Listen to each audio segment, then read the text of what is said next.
Good morning, all of you. Welcome again. Theme number 10, page number 225.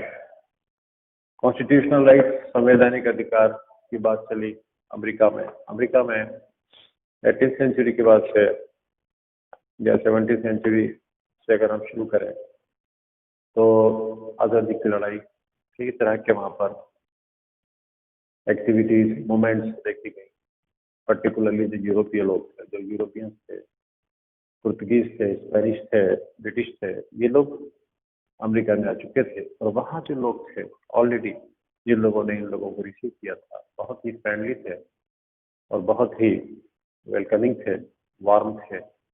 इसका फायदा Europeans ने उठाया और ये एडवांस थे। इन लोगों ने उन लोगों से बहुत से फायदे उठाए और टाउन्स बनाए, कॉलोनीज बनाई और इनके जो ओरिजिनल इनहेबिटेंट्स थे, हैबिटाट्स थे, वहाँ से इनको मूव कर दिया, वहाँ से इनको आगे बढ़ा दिया। ये लोग अपने अपने अंदर इंटीरियर में चले गए और इस तरह से वहाँ पर गवर्नमेंट धीरे धीरे एस्टेब्लिश होती गई और वहाँ के जो लोग थे वो अपनी परंपराओं से जुड़े हुए थे, अपने ट्रेडिशन से जुड़े। जैसे कि यहाँ के अपने ओरिजिनल इनहेबिटेंट्स जो इंडियन है, जिसमें कुछ जातियां मैं भी जानता हूँ, जैसे मीने और कीर हैं, ये कुछ जातियां हैं, आदिवासी हैं, ट्राइबल लोग हैं। ये ओरिजिनल इंडियन है, शुद्ध भारतीय कहलाते हैं। मैंने बताया था आपको कि जब साउथ में द्रविडियंस और नॉर्थ में आर्यंस एंटर हुए थे तभी ये सारे लोग मैदानों में रहा करते थे, एंजॉय करते थे एक शानदार लाइफ, डिपेंडेंट लाइफ। लेकिन जब ये आर्यंस बाहर से आए, द्रविडियंस है साउथ में, तो इन लोगों ने इनको ड्रॉ देम आउट, इन्होंने इनको बाहर कर दिया। They push them inside the forest. ये लोग बेचारे डर के जंगलों में चले गए। इस तरह से हर जगह की कहानी है, ऐसी कहानी अमेरिका की भी है। अमेरिका को भी जगाने वाले, उठाने वाले यूरोपियन थे, लेकिन इन्होंने उनका मिसयूज किया क्योंकि एडवांस थे इन्होंने। एनीवे, हम देखते हैं आगे कि इस तरह से जो पूरा अमेरिका था 52 स्टेट में, मतलब 14 स्टेट, 14-15 स्टेट बन चुके थे उसके आसपास, है ना। इसके बाद हम पढ़ेंगे अब बात आती है संविधान की, है ना।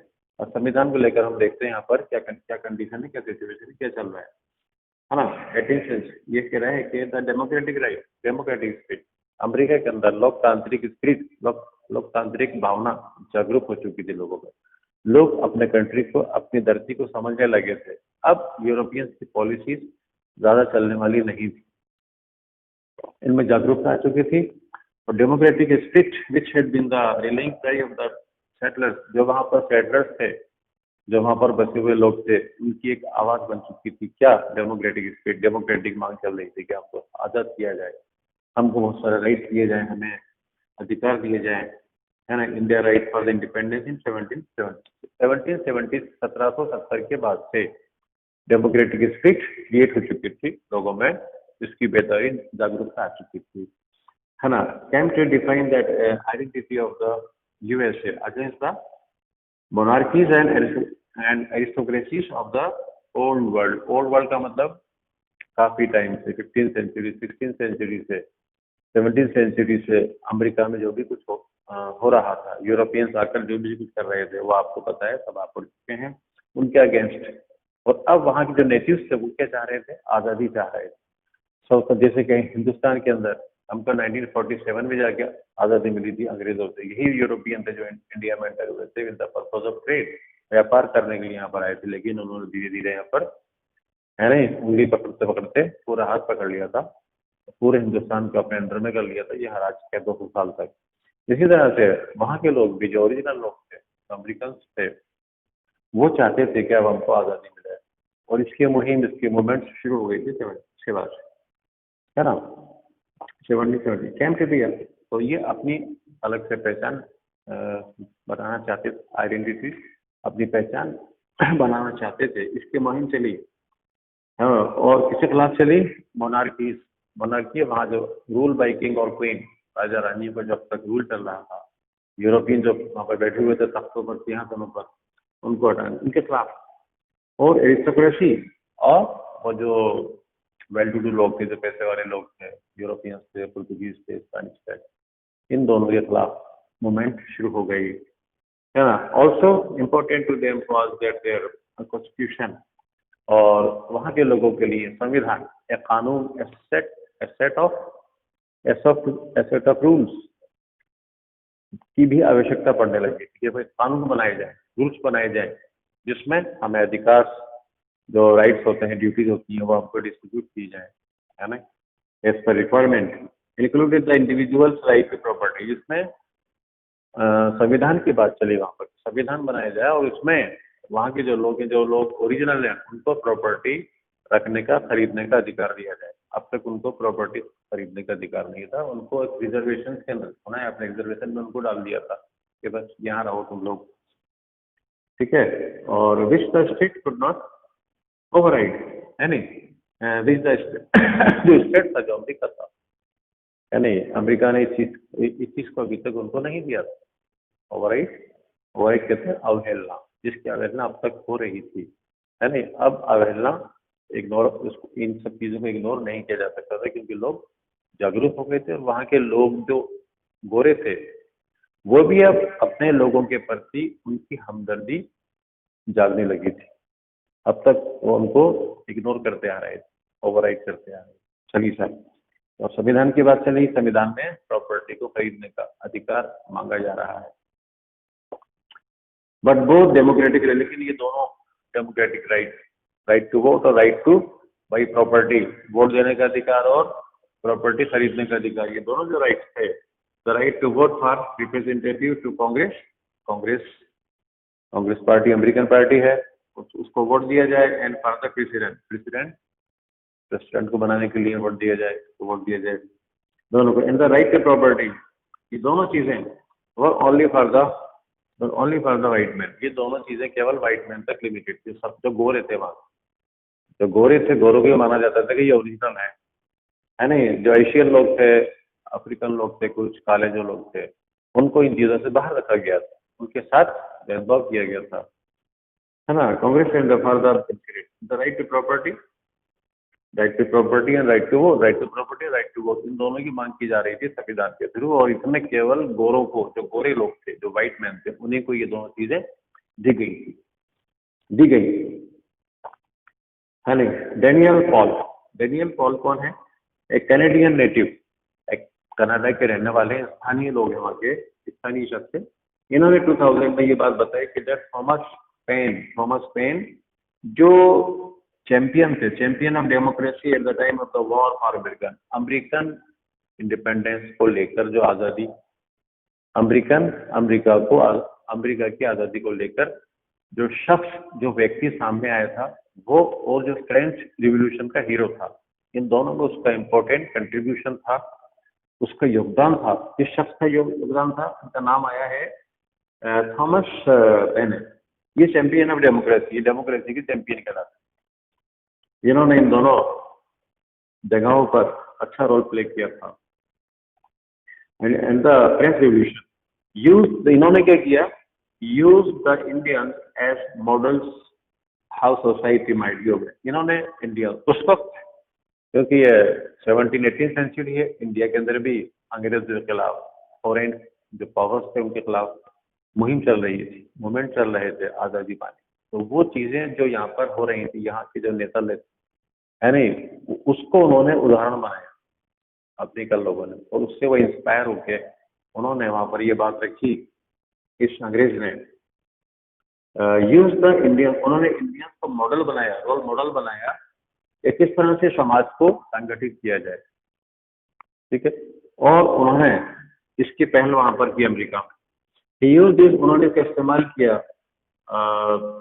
To argue that the native American, जो नेटिव अमेरिकन हैं, जो स्थानीय, जो लोकल अमेरिकन हैं, जो शुद्ध अमेरिकन है, by their example sought the seed, इन इंडियंस का एग्जाम्पल लेकर, इनसे इंस्पायर होकर इस तरह की बीज अमेरिका में बोए जाए, ताकि वो एकजुट हो, यूनाइट हो और अपनी आइडेंटिटी को एक्सपोज करते हैं, so the seeds for the long drawn out movement towards democracy, democracy की तरफ एक लंबी मुहिम चलाई जाए, तब जाकर डेमोक्रेटिक जो वैल्यूज हैं, जो एलिमेंट्स हैं, वो उनको पा सकते हैं बाय द पीपल इंडिया।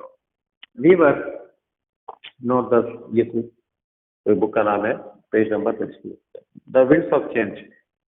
ये है बदलाव की बेयार, बदलाव की बेयार, द विंड्स ऑफ चेंज मतलब अब बदलाव की हवा है जो चल रही है। नॉट अभी कह रहा है 1920 तक, 1920 तक the things improve for the native people of the USA और कनाडा में 1920 तक कुछ भी इनके लिए नहीं किया गया था, वहाँ के नेटिव लोगों के लिए, लोकल लोगों के लिए कुछ भी नहीं किया गया था।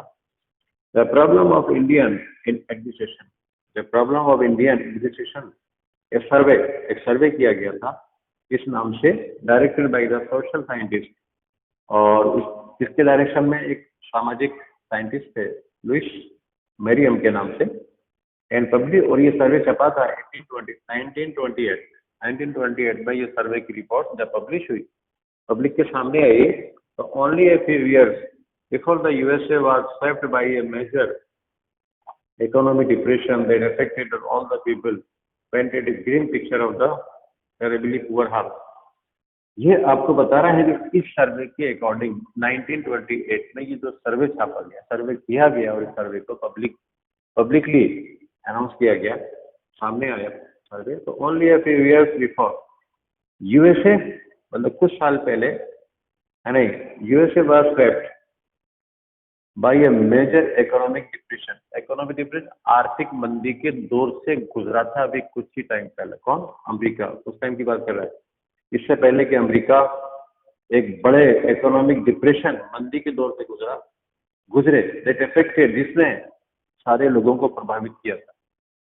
अमेरिका में एक दौर आया था, है नहीं। तो ये कह रहा है कि इस सर्वे के अंदर बताया गया, इस सर्वे ने पेंटेड ए ग्रीन पिक्चर, बहुत ही सीरियस पिक्चर को पेंट किया, मतलब बताया लोगों को। इस सर्वे के अंदर टेरिबली क्या बताया कि लोगों की जो हेल्थ है, जो हेल्थ डिपार्टमेंट है, वो बहुत पुअर है, लोगों की कंडीशन, दवाएं उनको टाइम से नहीं मिलती हैं, लोग टाइम से पहले मर जाते हैं, मतलब हेल्थ रिपोर्ट बहुत ही खतरनाक थी, बहुत ग्रिम थी। तो सर्वे के अंदर ये बात सामने आई। दूसरी आई एजुकेशन नाम मात्र की थी, बल्कि जीरो थी।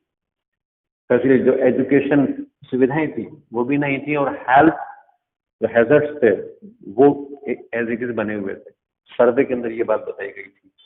वहाँ के जो लोग थे, जो नेटिव लोग थे, पर्टिकुलर जो नेटिव लोग थे जो कहाँ रहते थे, रिजर्वेशन में, उनकी हालत ये थी, हेल्थ के लिहाज से, स्वास्थ्य के लिहाज से बहुत पुअर थे, और किस लिहाज से पुअर थे, दूसरा क्या बताया उन्होंने, एजुकेशन, कुछ भी नहीं जानते थे वहाँ के नेटिव, तो उनको अधिकार दिया जाना। अब आता है इसके बाद second, the winds of change, second पैर आता है।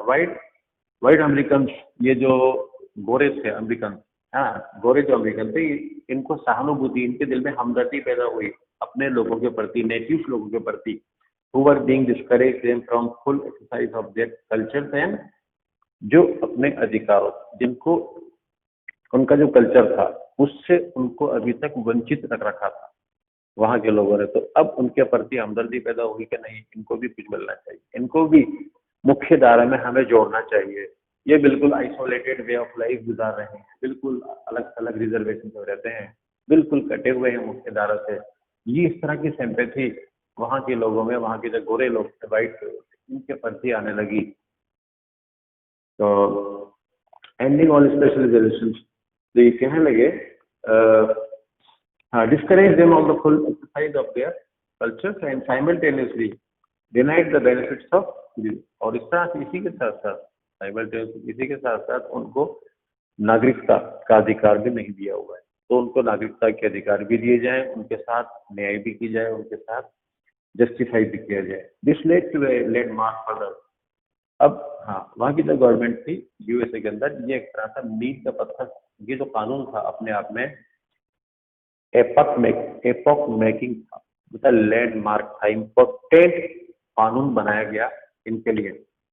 Landmark law in the USA the Indian reorganisation act of ये नाम रखा गया उसका 1934 इंडियन रिऑर्गेनाइजेशन एक्ट ऑफ ये रखा गया। और इस कानून के तहत, इस लॉ के तहत विद गिव जिसने नेटिव्स को दिया, natives in reservation the right to buy land and take loans. इस कानून के अंदर 1934 में बना, इस नाम से बना। इस कानून में, इस लॉ के अंदर क्या दिया गया, नेटिव्स को प्रॉपर्टी को खरीदने का अधिकार, right to buy property and to take loan. Loan ले सकते हैं, बैंकों से आप लोन ले सकते हैं, इसका अधिकार उनको दे दिया गया नेटिव्स को। और दूसरा, प्रॉपर्टी को खरीदने का अधिकार दे दिया गया। ये सब आउट ऑफ सिंपैथी हुआ, out of sympathy from white American towards their natives, जो लोकल लोग थे उनके लिए ये पहला कदम, ये पहला उठाया गया उनके लिए। अब आता है इसके बाद नेक्स्ट पैरा। इस पैरा को देखिए, इन द 1950 से लेकर 1960, मतलब इन 10 सालों 1950 से लेकर 1960 हमारा कंट्री इस बीच में आज़ाद हो चुका था। देश को आज़ादी मिल चुकी थी, अंग्रेज यहाँ से जा चुका था अपने कंट्री यूरोप में। इस वक्त अमेरिका की कंडीशन क्या थी देख लें आप। 50s and 1950s, the US and the Canadian, US government और कनाडा की government thought of ending all the special provisions for the natives। इन दोनों गवर्नमेंट ने क्या सोचा कि जो नेटिव्स हैं, जो वहाँ के ओरिजिनल इनहेबिटेंट्स हैं, उनको स्पेशल प्रोविजन दिए गए हैं। जिस तरह से इंडिया में कश्मीर को स्पेशल 370 धारा दी गई थी, खास प्रोविजन दिए गए थे, वो प्रोविजन अब हटा दिए गए 1 साल पहले, ठीक है ना। अब वो सब के सब पूरे इंडिया जो है वो अब एक मुख्य धारा में आ गए। तो यही कोशिश वहाँ कैनेडियन गवर्नमेंट और अमेरिकन गवर्नमेंट ने नेटिव लोगों के लिए करी कि इनको भी स्पेशल जो राइट्स अब तक दिए हुए थे, है ना, उन्होंने मांगे थे उस वक्त में, है नहीं, वो मुख्य धारा में शामिल होने को तैयार नहीं थे। तो अब वो स्पेशल प्रोविजन हटाए जाने की बात चल रही है। अब ये नेटिव्स जी प्रोविजंस फॉर द नेटिव्स, इस उम्मीद के साथ they would join the magistrate, इस उम्मीद के साथ कि भाई जो मुख्य धारा है अमेरिका की, जो एक मुख्य रूल्स रेगुलेशंस हैं, जो कल्चर चल रहा है, जो यूरोपियन कल्चर है, उसमें सबके सब ये लोग शामिल हो जाएंगे, जिसको उन प्रोविजंस को हटाने की पेशकश की गई। लेकिन हुआ क्या, दैट इज अर्थात यानी एडप्ट यूरोपियन कल्चर, ये जो नेटिव्स हैं ये भी यूरोपियन कल्चर को अपना लें और मुख्य धारा में आ जाए, मेन में आ जाए, इसकी कोशिश शुरू की गई। इसके बाद क्या होता है, adapt European culture, but the native, लेकिन जो नेटिव्स थे, जो लोकल लोग थे, डिड नॉट वांट, वो ये नहीं चाहते, अब तक मेंटली वो लोग तैयार नहीं थे कि हम यूरोपियन कल्चर को एक्सेप्ट नहीं करेंगे। हमारे जो कल्चर है, हम जिससे बंधे हुए हैं, हमारे फोरफादर जिससे बंधे हुए थे, हम वही करेंगे और वही करते रहेंगे। इसमें थे conditions, there are number of prepare, but the native did not want this. In 1954 में, 1954 में, in the declaration of the Indian rights, ये डिक्लेरेशन ऑफ इंडियन राइट्स, भारतीय अधिकारों की घोषणा, इसके तहत, इसके अकॉर्डिंग प्रिपेयर्ड बाय देम, ये उनके द्वारा इस चीज को इस नाम से ही तैयार किया गया, एक मसौदा तैयार किया गया bye them. A number of native, बहुत सारे जो नेटिव लोग थे एक्सेप्टेड ऑफ द यूएस, इसके तहत उन्होंने बहुत सारे जो अमेरिकन नेटिव थे, यूएसए के जो नेटिव थे, उन्होंने नागरिकता को स्वीकार कर लिया एक कोशिश के बाद। People accepted citizenship of the USA, but लेकिन कुछ कंडीशंस के साथ स्वीकारा तो उन्होंने, वहाँ के नागरिक तो बन गए, और नागरिक बनने के बाद बहुत सारे अधिकार जो मुख्य धारा थी उसमें वो शामिल भी हो गए। कई उनको राइट्स उनको दे दिए गए, प्रॉपर्टी खरीदने का राइट है, दूसरे राइट्स दे दिए गए, है ना, वुड नॉट बी। लेकिन उन्होंने कहा कुछ शर्तें हैं जो आपको हमारी शर्तें मानना पड़ेगी, तब हम आपकी शर्त को मानेंगे। वो क्या थी, that these reservations would not be taken away. पहली कंडीशन ये थी नेटिव्स की कि हम जिन रिजर्वेशन पे रहते हैं, जिन जमीनों पे हम रहते हैं, वो हमसे नहीं छीनी जाएगी, उसको नहीं छीनेंगे आप, पहली चीज। दूसरी थी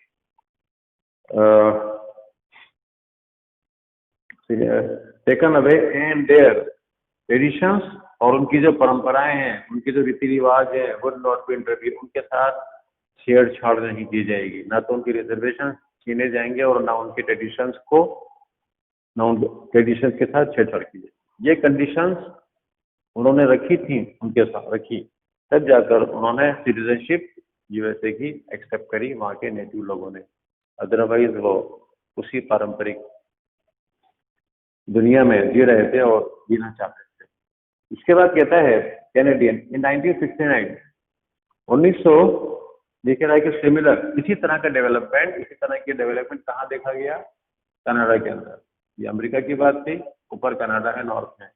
कनाडा के अंदर भी इसी चीज को रिपीट किया गया। वहाँ के नेटिव लोगों को सिटीजनशिप में शामिल किया गया, मुख्य धारा में लाए गए, इन्हीं कंडीशन के साथ वहाँ पर किया गया। ये बात बताइए इन्होंने आगे, है ना। Canadian 1969 the government announce that they would not reorganize aboriginal rights. Aboriginal किसी भी कंट्री के स्वदेशी लोग वो कहलाते हैं एबोरिजिनल्स, यानी indigenous people of any country, ये इसका मीनिंग होता है नहीं। हमको नहीं लेंगे। द नेटिव्स, जो नेटिव लोग हैं, इन ए वेल ऑर्गेनाइज अपोजिशन ग्रुप, जो नेटिव लोग हैं हेल्ड है, जो वहाँ के नेटिव थे कनाडा के, उन्होंने मीटिंग करी, डिबेट करी, धरने दिए, है नहीं, इन अधिकारों को लेकर मुख्य धारा में शरीक करने के उसके अंदर विरोध में। The native in well organise opposition move held series of demonstration and debates. उन्होंने प्रदर्शन किए नेटिव लोगों ने कनाडा के अंदर कि हम नहीं चाहते, चाहते हैं तो हम कुछ कंडीशन के साथ चाहते हैं, है ना, और डिबेट करी। The question could not be resolve, जो सवाल था 1982 तक ये क्वेश्चन बिल्कुल सस्पेंडिंग पोजीशन में रहा, ये सॉल्व नहीं हो पाया, है नहीं। और वेन द कॉन्स्टिट्यूशन, जब उसके बाद फिर संवैधानिक एक्ट स्वीकार किया गया, accepted the existence aboriginal and treaty rights. Treaty संधि जो हुई थी 17वीं शताब्दी में, जो संधि हुई थी उसके अंदर जो ट्रीटी, जो उनको राइट्स दिए गए थे, जो एग्रीमेंट्स हुए थे, एग्रीमेंट्स में क्या होता है, कुछ राइट्स हम आपको देते हैं, कुछ आप हमको देते हैं, एग्रीमेंट हो जाता है और जिंदगी गुजारते रहते हैं। तो वो अधिकार और कुछ और एबोरिजिनल जो लोग थे, उनकी कंडीशंस थी, उनको स्वीकारा किया, उनको एक्सेप्ट किया गया संविधान के कानून के अकॉर्डिंग, बाकायदा सिस्टमेटिकली, है ना। ये बात यहाँ पर आके बात बनी। मैनी जो डिटेल्स, इसकी जो बहुत सारी डिटेल है, मैनी डिटेल्स यानी remain to be worked out, उसको अभी वर्कआउट किया जाना बाकी था। लेकिन जो उसके इनिशिएटिव्स थे, जो स्टार्टिंग थी, उसकी शुरुआत हो चुकी थी। और टुडे, आज इट इज क्लियर, ये बात स्पष्ट है, द नेटिव, वहाँ के जो लोग हैं, कनाडा के पीपल, जो लोग हैं बहुत कंट्रीज, अमेरिका के और कनाडा के, दो, हालांकि उनकी संख्या बहुत कम हो चुकी है 18th सेंचुरी के मुकाबले, आज की डेट में नेटिव लोगों की संख्या बहुत कम हो चुकी है कनाडा में एज वेल एज अमेरिका में।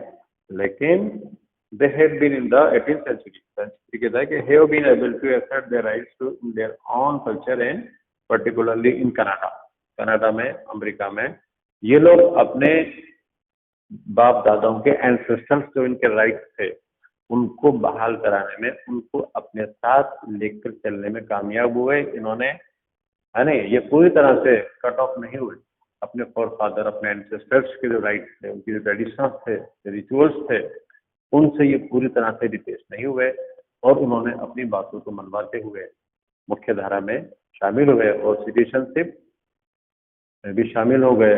राइट टू प्रॉपर्टी जो था वो भी उनको दिया गया, लोन्स वगैरह जो थे वो भी उनको, मतलब कुछ चीजें मानी गई कुछ शर्तों के साथ। इस तरह से बड़े स्ट्रगल के बाद ये able to accept the rights to their own culture and particularly to Canada to their sacred land. Sacred land उनकी पवित्र जमीन है, क्योंकि धरती पुत्र कहलाते हैं ये लोग, है ना, नेटिव लोग। तो उन्होंने अपनी शर्तों के साथ वहाँ की गवर्नमेंट की जो कंडीशन थी उनको एक्सेप्ट किया, वो मुख्य धारा में आए, है ना। In a way their ancestors could not have done in the और फादर 1880 के बाद से, 1880 के बाद से उनके और फादर जिन बातों को नहीं मानते आ रहे थे, ये भी नहीं मान रहे थे, लेकिन कुछ कंडीशन के साथ उन्होंने इन चीज़ों को एक्सेप्ट किया और फिर धीरे धीरे हमने अपने आप को बदला? ये question is for. Thank you so much. When next day.